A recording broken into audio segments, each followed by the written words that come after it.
Joining us on the line, we're honored to have Jim Caviezel. He's an actor who's played Jesus Christ in Mel Gibson's The Passion of the Christ, and John Reese on CBS's Person of Interest. Most recently, Doug Rawlins in Infidel. Jim, thanks so much for joining the show. Really appreciate it. Hey, thank you, Ben. Great to be here. So let's talk about Infidel, which is topping the box office. So it is pretty incredible that it's had the success that it's had, considering that I'm sure the critical community is not a huge fan of any movie that points out the persecution of Christians in the Middle East. Maybe you can talk about the theme of the movie and why you think it's so important. Well, the really is the astounding that barbaric Christian persecution is something that's still going on today in the 21st century. And that really we just wanted to create a sense of urgency and relevance to Christians and non who should be aware and engaged in this issue. So the basic premise of the movie, what is the movie about for folks who have not actually seen any of the reviews or are looking forward to seeing the movie? Yeah, so in a nutshell, I play an evangelical theologian who gets invited by Saudi Arabia to speak on his interpretation of Jesus. So he goes into, like a talk show in Saudi Arabia, and the guy that's doing the interview says, we see Jesus is wonderful, and we love him very much. Great. But he's a prophet. And so I'm kind of caught in a really bad situation. What am I going to do? And his wife tells him, she's a very important part of this movie, my wife in the film, played by Claudia Carvan. She says, don't go over there and proselytize, don't do any of that stuff. Essentially, Christians have been marginalized all over the world. Iran is growing in Christianity immensely. And so this guy says, no, Jesus is God, and that's what we believe. And he gets kidnapped, and they need him to deny it. So, it's movies like this. Obviously, you've really acted out your faith in public, not merely in your own personal life, but also in your career. There's a lot of excitement, a lot of buzz about the potential of doing a sequel to Passion of the Christ, which presumably would cover the resurrection. Can you talk about the possibility of that arising? What's the plan on that? Well, it's been in the works for probably 10 years, but Randy Wallace, who wrote Braveheart with Mel Gibson, has been long at work on it, and they came out with a script in 2016. Mel sat on it for a long time, and then he gave his notes of the direction, and then Randy went to work on it and finally came back this year, which 2020, in July, the screenplay, and then Mel wrote me, and he said, the script is crazy, which means phenomenal. And then he said, are you ready? And I said, I was born ready, man. And he said, then 2 months later, I knew that they were going to, this is the process. And in September 2nd, he sent me a picture of him holding Randy's script. Now it's only 2 months out from the second draft, so it's getting really close now.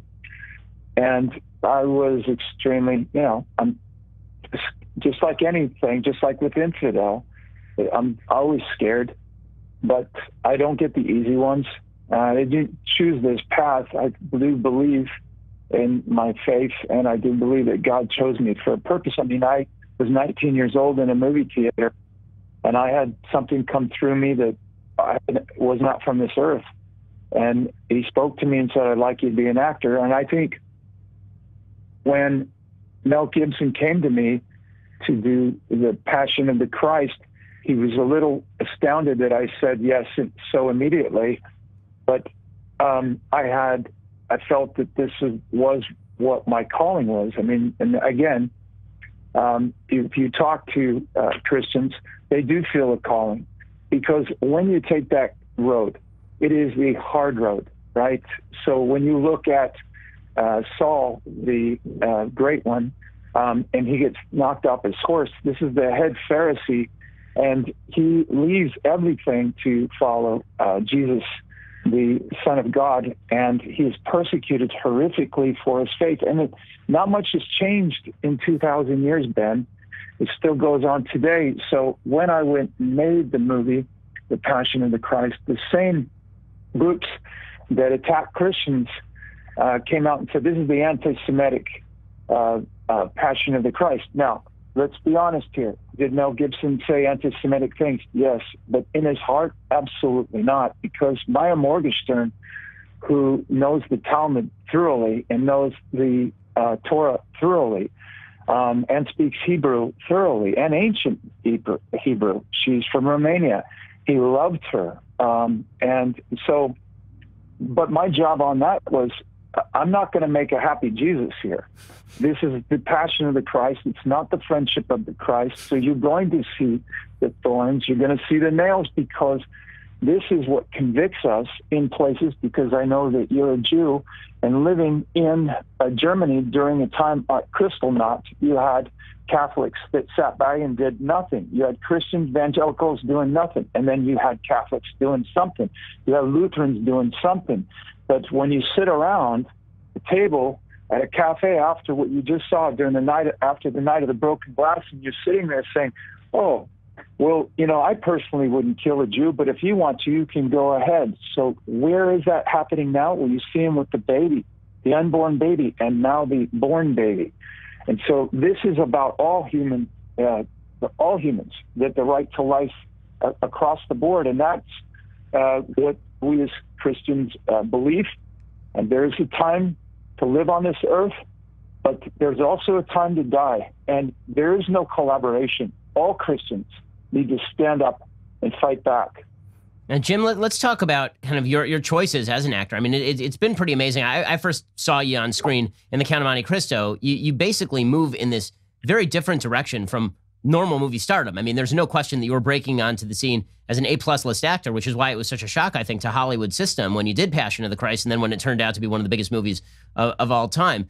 You know, what kind of sacrifices have you had to make in Hollywood in terms of how you've been treated and how, you know, have scripts disappeared from you? What have your opportunities been like in order to make this contribution to culture? And by the way, I think it's an incredibly important contribution. I've talked at length about how Hollywood undermines Christian and Jewish values, undermines Judeo-Christian values and just basic American values all the time. You know, infusing Hollywood with the kind of movies that you make, making a difference in people's lives and reminding them of biblical principles is an amazingly important thing. I'm sure you must have taken some slings and arrows for that.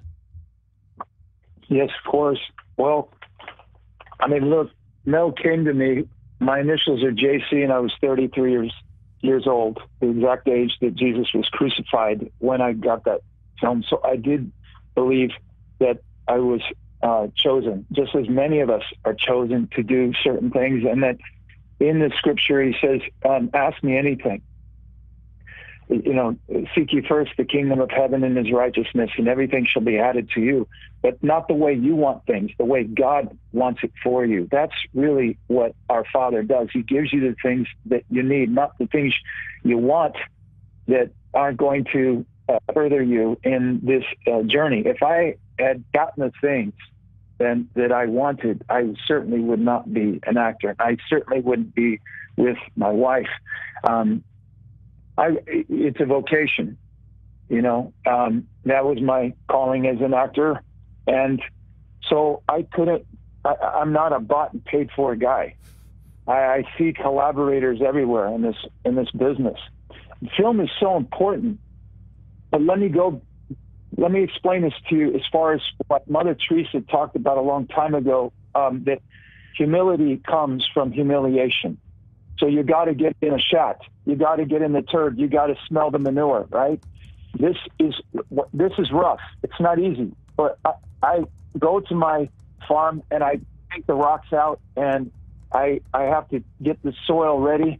And it's rough. It's hard. But eventually, you know, I ask God in my prayers, please give me sun, but not too much. You'll kill my crops. Please, you know, give me rain, but not too much. You'll flood them and kill them. So that's the how I act is how it comes through me, and it's not just a mental, physical thing. It's also a spiritual thing, and that spiritual always brings me back to Jesus and through my mother, Mary, who I love so much. And she gives me an understanding in this business, because there's a lot of temptations, right? Guys ask me this all the time, but I'm not a dog, right? So I know that this is really important. And I looked at Charlton Heston, you know, when he played Moses and Ben-Hur, and he really tried to be a really decent guy and tried to live the right life, and he took it to the screen. So be that person and then act that way.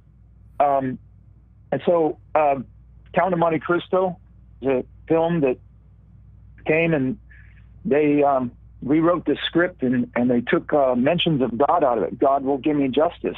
And I said, look, you can't take God out of this book. It's in one of the comments was, oh, so you're one of those. And I said, one of those what? One of those that rewrites Shakespeare or rewrites Alexander Dumas?